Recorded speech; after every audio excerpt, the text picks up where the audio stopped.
Hello, everyone. I want to welcome you to our live stream today. And this is a broadcast we usually do every Tuesday for half an hour. And we've been doing it for the last several weeks. Last week, we were answering some questions that came from what we've been teaching over a period of time now. And we covered a number of questions, I think three of them. One of them was how to identify a grace carrier. The other one was how to discern if someone is carrying the grace for your next season. And the other one was can a grace carrier be outside church leadership, or what if they are not pastors? And if you want that recording, you can find it in our YouTube channel, The Song of the Bow. You go there and find out about what we spoke last night. Today, we want to continue with the remaining questions, and I do believe that this will be the last session that we're doing, or we're answering questions, so that we can move on. And the questions I really want to handle today is what is the difference between isolation and depression? And number two, what if I do what my hand or my hands finds to do and nothing changes for a long time? The other one is how do I know when the season of transition is ending? And the last one would be what kind of conviction should I wait for before I move forward? Now, with those four questions, I do believe that I'm going to cover them all today because, again, they don't require much. And I do believe that I'll be able to cover them within the shortest time possible. Going on to the first one, what is the difference between isolation and depression? I think this question is coming out of what we spoke regarding what you need to do when you find yourself within the season of isolation. I mean, of the season of transition, and we spoke about the principle of isolation, where Joseph he needed to understand how his life is going to move forward, and he was moving away from his uncle Laban's place towards his father's house. He was about to meet his brother, he had swindled the birthright and the blessing, and he reached a place he realized that he need to separate or isolate himself. And the Bible says that he made everybody, their children, the wives, their property, everything, to cross over the brook of Jabbok, and he was left by himself. And that night, an angel wrestled with him and eventually changed his identity. He changed his name. Now, based on that, that's where the question is coming from. What is the difference then between isolation and depression? Because they kind of more or less look similar. And it is very, very straightforward, because when you talk about isolation, remember, when you talk about isolation, you're talking about you setting yourself aside or apart for a period of time for you to go and hear the voice of God, or to get clarity from God Himself. And I remember us saying that when we talk about isolation, you're not talking about you going away from your family, but isolation can be what is taking, rather bringing distraction to you. And we say that it can be relationships, it can be movies, it can be social media, and all the other things that are not allowing you to focus on God. Those things need to be set aside for a period of time for you to be more focused on God Himself. However, that does not mean that you cannot go away, or just separate yourself physically and go somewhere and be away for some time. So, but the principle is that you need to hear the voice of God, and therefore you need to remove all the distractions that are preventing you from doing that. And therefore, the difference then is quite clear, that hey, you're going to isolate yourself because you go to focus on God. You want to seek clarity. You want to hear the voice of God more. You want to understand what the next level looks like, and the only one who can give you that clarity is God Himself. And you need then to separate yourself. And that isolation may feel a bit lonely. That is normal, but I'm telling you, that is the price you have to pay for you to separate yourself and go hear the voice of God. It's the price that you have to pay for that. If you feel that, oh yeah, this is a bit lonely, that's okay, because remember, you're not doing it forever. It is just for a period of time, so that God, the voice of God can be clearer to you. So the main purpose is. For isolation is to go and seek clarity. However, when it comes to depression, or when it comes to isolation that is triggered by depression, you always find that that always has a downward emotional spiral that is marked by hopelessness, that is marked by paralysis. In other words, you enter into a mode of hopelessness that you don't know the way out, you don't know how the next level of the next part of your life will look like. And in most cases, you find that people who go down that road, they end up being having some a mental condition or something, even when they are not even aware of it. And therefore, we can simply say that isolation is forsaking God's clarity. But when you are in depression, it is involving is an emotional spiral that is marked by hopelessness and paralysis. You're not able to move forward. And if you look closely, you realize people who are in depression, they are always in self-pity. They are not able to move forward. They are not able to initiate anything. They are always there reminiscing about the past. They are always there thinking about about the good old days. They are never engaged in moving forward. And therefore, when you're in isolation, you hear God more.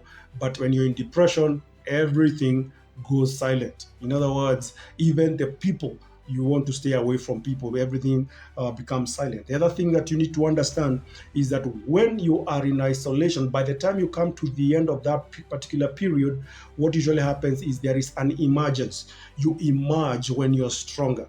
You emerge when you're clear on what God wants for your life. And when that happens, you realize that you don't become worse, you become better.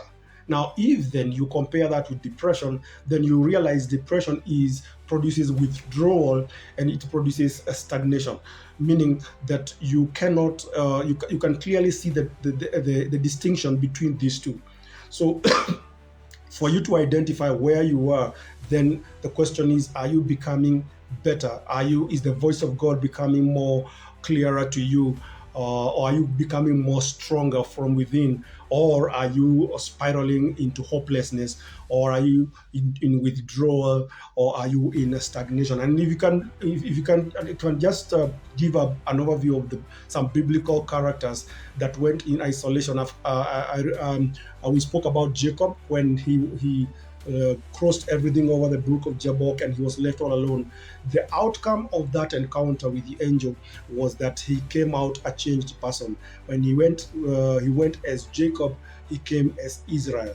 And what happens is that you can see that the outcome of isolation is that you come out a changed person. There is an identity change. There is something that you capture, something that you acquire from God. The other example I can think of is Jesus. When Jesus was baptized by John the Baptist and he was taken into the wilderness, the Bible says he was taken there to be tempted by the devil. And what usually happens, what happened is that after that period of time, he came back from the wilderness full of the Holy Spirit. In fact, from that point onwards, miracles, wonders, signs followed him from that point onwards. And therefore, you can see that him coming out of the wilderness or coming from a period of isolation, it did not lead to weakness. It did not lead to stagnation. It did not lead to withdrawal. It led to power. It led to function. It led to him meeting the needs of the people and becoming someone that is beneficial to the others. The other example I can think of is Paul. Of course, when he met Jesus on the road to Damascus, the Bible talks about he left and went to the desert of Arabia. And when he came out of that, he started functioning, and you find that from that point, he became one of the most powerful apostles that has ever existed. And therefore, what we are talking about is when you are in isolation, then you come out of it when you're more stronger. You come out of it changed. You come out of your isolation with clarity. You are able to know what is it that God wants for your life. The answers that you went into isolation with, you come back. The questions you went to isolation with, you come back with the answers, with answers. And therefore, if you find yourself either you are in depression, then it is important for you to make that distinction. And if you find yourself there, then it is important that either you go talk to somebody. It is always important to go seek counsel, talk to somebody, talk to a friend, tell them what's happening, what's going on with your life, so that you can be able to be helped. And because sometimes people who are in depression, their withdrawal causes them to just bottle up emotions within, bottle up thoughts, frustrations within them. And it is always important to go talk to somebody. And if it is somebody, probably even a professional, who can be able to help you or listen to you and sit down with you to help you out of that process, it is always important. It is your pastor, it is your friend, or somebody that you can go sit down with and allow them to speak to speak to your life, and also give you time to express yourself. It is always important to do that. So that question, I think I have, I hope I have answered for whoever who had asked that question, and have answered the question satisfactorily. The difference between isolation and depression. In isolation, I said you come out stronger, but when you're in depression, you're always in withdrawal and you're always in stagnation. The second question is, what if I do what my hands finds to do, but nothing changes for a long time? What if I find what my hands finds to do? What if I do what my hands find to do and nothing changes? Remember, this story came out of the principle, the same principle, where you found Moses, after leaving Egypt, running away after being hunted by Pharaoh. He ended up in the land of Midian, and that is where he found something to do. A prince having all the knowledge, having all the wisdom of the Egyptians, he ended up somewhere helping some shepherdesses to water their flock. And then from that point onwards, you find that he was given a job to take care of sheep. And therefore, the question is now, if I do that and nothing happens, then what next? Now, one of the things that we need to understand is that sometimes, because of the way that we have been taught, we tend to make our relationship with God a transactional relationship. In other words, you want to do something, and then God, you're expecting to do something back. And in a way that has really messed up ourselves, our mind, regarding how God sometimes does not respond as He should, where you find that we become too transactional, where if, for example, I say I give to God, then I am expecting Him to give back. If I pray, then I expect Him to respond. Yes, there is that expectation, but sometimes you need to be careful not to be transactional with Him. That transactional mindset can really mess up relationships, not just even with God, but even with our fellow human beings. Even in marriage, sometimes you find a marriage that is built on a transactional relationship. In other words, I am here with you because of what I get, or the benefit that I get from you. And if that benefits come to an end, then I'm no longer together with you again. That's a transactional relationship, and therefore that's not a good foundation to base a marriage on. It is not a good or the foundation to base any relationship on. Any relationship that is based on a transaction, it doesn't go far. Even among friends, the minute you realize that your friend is connecting with you because of what they can get out of you, you feel misused. You feel this is not genuine, and then that applies to any form of relationship. Doesn't matter, even when it comes to within a church setup. Because I have seen and I've even experienced it. I mean, you've been in a church for a long time, and then a time comes where you feel you need to go to a different community. And the minute that happens, all of a sudden, the people in that church are no longer talking to you. They treat you like an enemy. You become like, it's not you've never. It's like you never even offered your time, your energy in that particular church, and that shows that's a transactional relationship. In other words, we are going to connect with you as long as there is something we are getting out of you. The minute you leave this environment, then we have nothing to do with you, and that is not how God really wants us to relate. That's not the way it's supposed to be. If you find that happening, then that tells you right from the word go, there was no genuine connection and genuine relationship going on in that kind of an environment, because that is what produces, it makes you feel used. Yes, and especially if you really give yourself in the development and growth of that particular church, but when you leave, then you're treated like an enemy. It can produce wounds and hurts within you, and sometimes those things usually take time for them to get healed, and that should not be the way we should.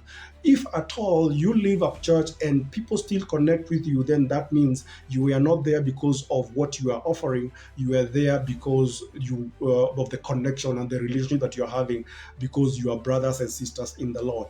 And I usually say this, that it is always important to just get to understand that when you are within such an environment, always test. And I always say it is good to test. Am I here because of something that I want, or am I here because there is somebody else who wants something from me?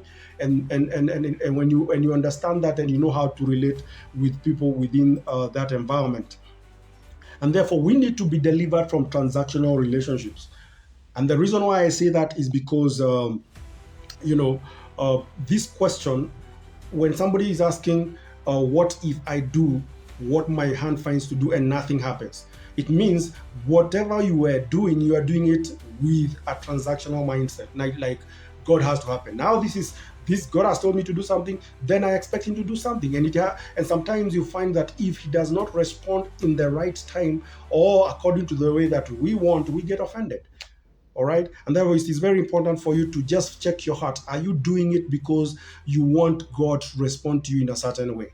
Is it transactional, or is it just a genuine relationship that you want? And one of the characters in the Bible that really challenges me a lot is a guy called Job. Now, we all know the story of Job, where he lost everything. He lost his children. He lost everything he had. And he even got sick. And it reached a place where his wife told him to curse God. His friends were not for him. Everything around him was not going for him. And it reached a place where he said, you know what? Even if God slays me, I will still trust him. In other words, his relationship with God was not transactional. God gave me this blessing, but it is not the blessing that causes me to connect with him. That even if he takes away the blessing, then I'm still going to trust him. I'm still going to connect with him, and that becomes a good foundation for relating with God. It becomes a good foundation relating with our fellow, or with our friends, or even our spouses. That I'm not here because of what I can get. I am not in this marriage because of performance. That if that performance is not there, then I'm no longer part of this marriage. And we have seen that in the past. Some of the people that we have seen are even our own friends, where a marriage is based on performance. It's based on what you're bringing on the table. And therefore, if it reaches a place where you lose your job, then that's the end of the marriage. Then that was not a marriage. That was a transaction.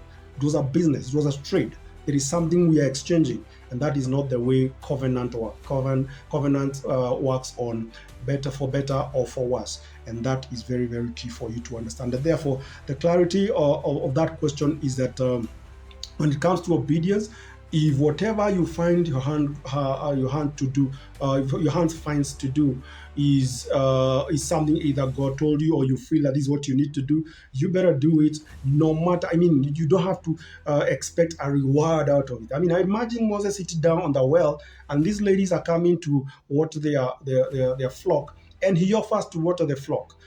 He wasn't doing it because he was expecting a reward. No, he wasn't doing it because there is something that he was expecting from the shepherdesses. In fact, when he watered the flock, they went home without him. It is until their dad asked them, how come you've come home quite early? And they told him that an Egyptian is the one who helped us water the flock, and even delivered us from the shepherds who were harassing us. And the father told them, go get him come and dine with us. And from that point onwards, you know how the story went. But my point was, Moses did not do it because he wanted anything. So you need to understand that as you do what your hand finds to do, what is happening is that you are in obedience to God, and God eventually will come through for you. And you also need to understand not just obedience to God, but you are also building capacity within you. You're building muscle. You're building your internal capacity to be able to handle that. Because sometimes when people go into a place where it's a wilderness, their real character comes out. It's like they can't be able to handle the wilderness. It's almost like everything that was around them is what defined their identity. All right. The image around them is what defined their identity. And when that is removed, you find that people all go into depression. No, no, no. When you're in that place, whatever your hand finds to do it with all your heart, because you're also building capacity as you do that. And also continue praying that God comes through for you, which He will eventually, because we saw Moses after all that period, God still came through for him. So the next question is that how do I know when the season of transition is ending? I mean, we've been talking about the season of transition, and we've spoken about what causes us to go into that period, and also what should we be doing within the season of transition. And the issue is that we've not yet handled the issue of what happens when it comes to the end of it. How do I know I've come to the end of it? And the issue is that it is very simple. You will sense clarity and confidence coming in your life or in you. There is a confidence, there is a clarity that comes that allows you to know. In other words, the removal of confusion. The confusion you are feeling before, it's usually removed, and you feel that there is clarity and there is confidence, and you find that grace flowing again. Vision becomes clearer. Things become better than the way they were before. And the practical science is you find that new doors start opening for you. You find that there are new doors starts opening that were not opening before. Why? Because you have stepped into a new environment. When Moses came to the end of his season of transition, the next thing he said, that I mean, the Bible says, is that God gave him a mandate to go to Egypt and go deliver the children of Israel. In other words, his shepherding of the flock came to an end. There was a door that God opened, and he found himself going into Egypt, going to do a different thing. This time, not just as a prince of Egypt, but as a deliverer of people from Egypt. And the other thing you need to understand is that you find that new relationships come within your orbit. You find there are new relationships that come around you, and this is something that I've experienced a lot. Where when I come to the end of that season, it's almost like, yes, you still connected to some people that you knew in the past, but there are new relationships that come within your orbit. You feel that there is, you start connecting with people you never knew before. People that are really coming to add value to your current life. And that is something that God does all the time. There is a shift even with the people that you relate with. So yes, you will still maintain connection with older friends, but it's almost like the connection is not really there, although you still see or know each other. But there are new relationships that you feel that they're adding value into your life, and you feel you're more connected to these new relationships. And I usually say this: every new level will always bring other people or new relationships into play. Okay, and that is something that is really important. I think that answers that particular question. How do I know that I have come to the end of the transition season, or the end of the season of isolation? Is one, new doors start opening for you, and number two, new relationships start coming around you. Although you maintain older relationships, yes, but there are new ones that get added to that particular scenario. The final question is, what kind of conviction should I wait for before I move forward? And I think, well, partly that we've answered that in the previous one, because that question is kind of more similar to what we had just said. What kind of conviction do I wait for before I move forward? You see, some of these things is not something that somebody can tell you that this is what is going to happen, because these are things that happen within you. And sometimes the things of the spirit do not really have a definite they don't have a particular definition. It is you as a person who is able to know that things have shifted, things have changed. Like I said, you find that there is new clarity coming. There is a confidence that comes into your life, and then there is something that is settled within you, a settling that comes within you that you cannot be able to explain.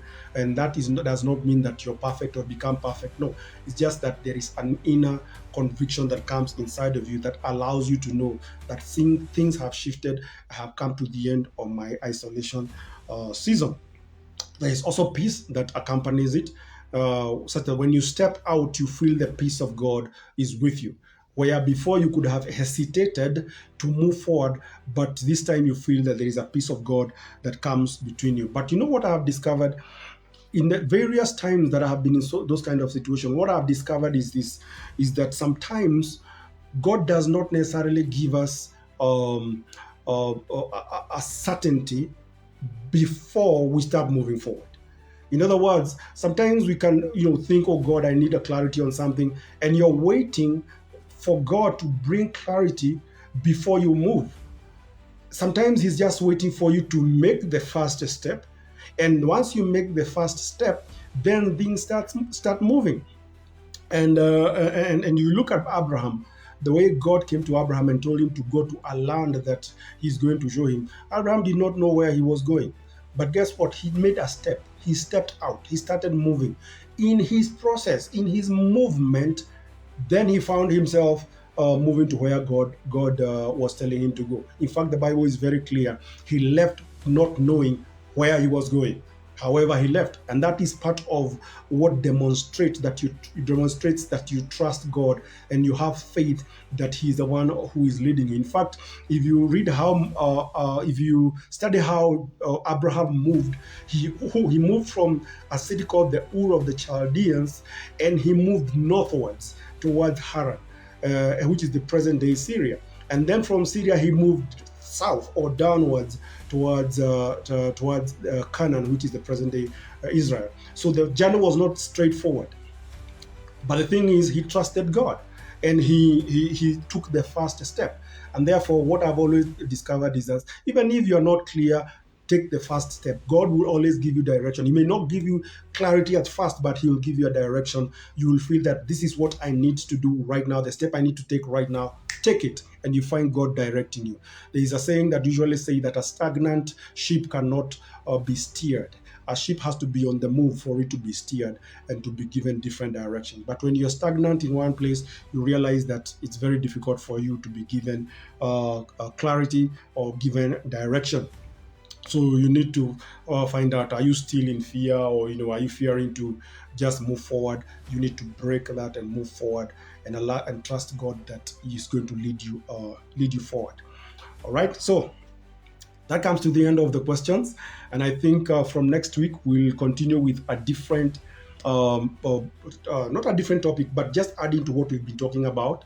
And we do hope that God is going to direct us and really lead us into a direction that allows us to speak into your life and really your life to be changed.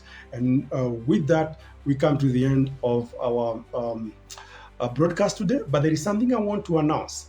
There is something I want to announce. In fact, I want to invite you. There is something that we are starting called a book club. A book club.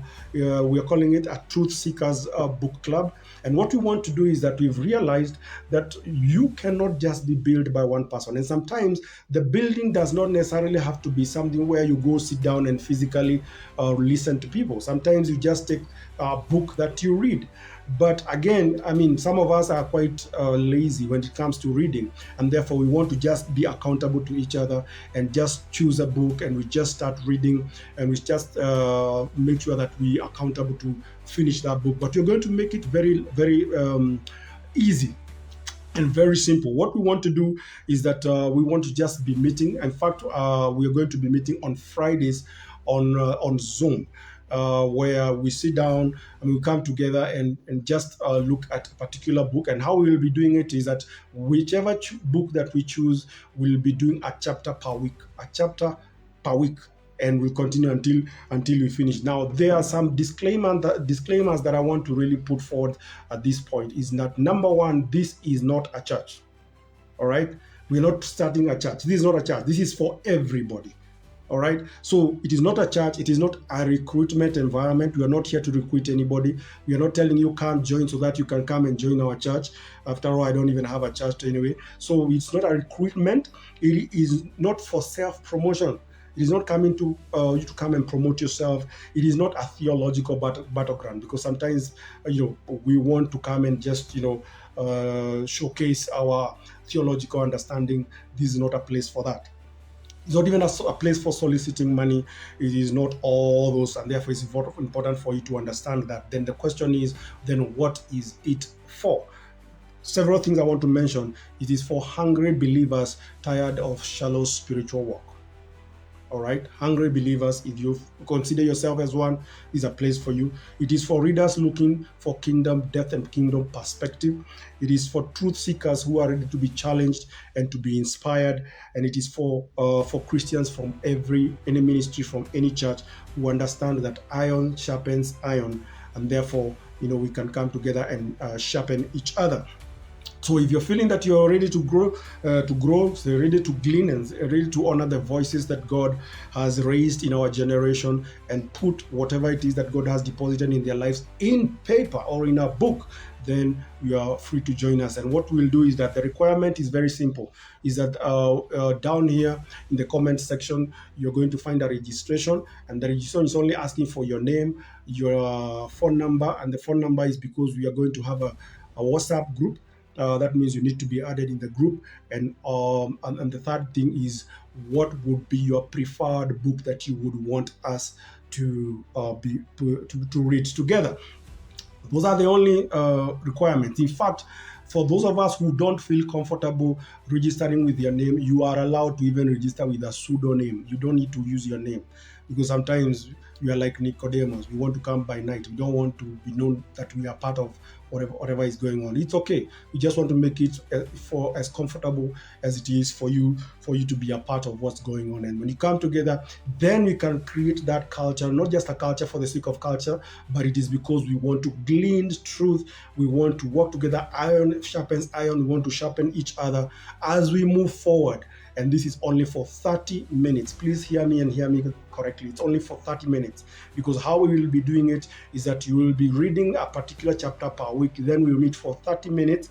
And in those 30 minutes, we'll be now discussing on what did we hear, what did we read in that particular book, in that particular chapter. And only for 30 minutes from Friday, this coming Friday, from 8 p.m. to 8:30, that is when we'll be meeting. And what we'll do is that we'll have different facilitators. You may be the one who is facilitating this week. You can even volunteer as the one to be facilitating the next week. And in that way, we keep rolling, we keep changing, and we keep exchanging ideas and in ways that we can be able to sharpen each other. And I usually say this. Sometimes people usually say, my church is this. This is not about your church. This is not about my church. No. The thing is, even Paul acknowledged to the Corinthians, he told them that in as much as you have many instructors, I am your father, but he still acknowledged other instructors. He did not dismiss them.